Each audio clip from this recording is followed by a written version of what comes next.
لو الرز عجن منك او عملت كمية رز كبيرة وفاض منك شوية في التلاجة، تاني يوم مش عارفة تعملي بيهم ايه، تعالي نحافظ على نعمة ربنا، وبدل ما نرميهم او ناكلهم للولاد نعمل لهم اعادة تدوير، ونعمل كمان احلى عجينة كفتة بالرز. طلعت حتة لحمة مفرومة موجودة عندي في الفريزر، ربع كيلو او اقل شوية مش هيفرق معايا. عندي نص كيلو من الرز وفصين من التوم ومعلقة دبس فلفل، شوية بقدونس وكزبرة مفرومين، وعندي كمان البهارات ملح وفلفل وبابريكا وسنة قرفة صغيرة وشوية كمون، نص معلقه بيكنج باودر، وعندي كمان بهارات كفته. قلبي الكلام ده كله تقليبه كويسه لغايه ما يتسمغ معاكي، وكل الخضار دوت يخش جوه اللحمه والرز، والرز واللحمه يخشوا جوه الخضار. زي ما انت شايفه كده اتسمغت معانا وبقت تمام التمام. شايفه العجينه عامله ازاي؟ ما شاء الله بتتكلم مصري، حاجه روعه الروعه. طبعا تحياتنا لكل اخواتنا في الدول العربيه، ولكن هعمل لك صباع كفته ماستر بيس زي ما انت شايفه كده. شوفي لي صوابع الكفته اللي تاكلي صوابعك وراها دي، ما شاء الله، بحبه رز عندنا بايتين او عجنوا مننا وموجودين في التلاجة مع حته لحمه مفرومه.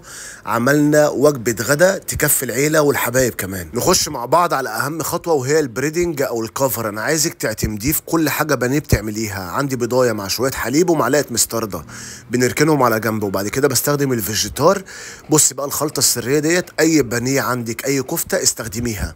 بحط عليهم 3 4 معالق من الدقيق السميد، وبعد كده معلقتين من البقسماط البودر، ومعلقتين من الدقيق، ومعلقتين من النشا، ومعلقه حبه البركه. قلبي الكلام ده كله والخلطه ديت لاي بانيه هتعمليه. تسقسقي صوابع الكفته كده في البيض والحليب، وبعد كده تنزلي في الخلطه السريه اللي احنا عاملينها ديت، واعملي الكميه كلها اللي معاكي. وهنا محطه نقدر نحط الكفته دي كلها في الفريزر على القلي على طول لو احنا بنشتغل او ما عندناش وقت. ولو فاض منك شويه بقسماط، لان الطبيعي لو احنا بنعمل كبده بانيه او بنعمل اي حاجه فراخ بانيه، بنعمل اي حاجه بانيه، لازم يكون كميه بقسماط كبيره. فاللي بيفيد مننا دوت بننخله كويس وبنحطه في كيس ثلاجه، وبعد كده بنسكنه في الفريزر او في درج الثلاجه، وتستخدميه تاني لما تعوزي تعملي اي حاجه بانيه.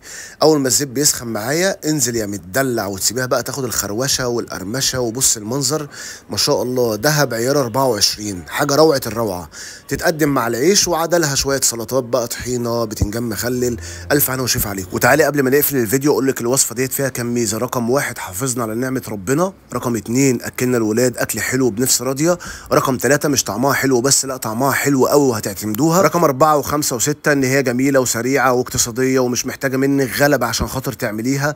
ما تنسوش تعملوا لايك وشير لحبايبكم اللي بعجن منهم الرز او ببات في درج الثلاجه زي الشيف الحديدي. ان شاء الله نشوفكم في وصفه جديده، ودايما نكون قد الثقه. والاهم من كل دوت ان انا اسيبكم في حفظ الله. السلام عليكم.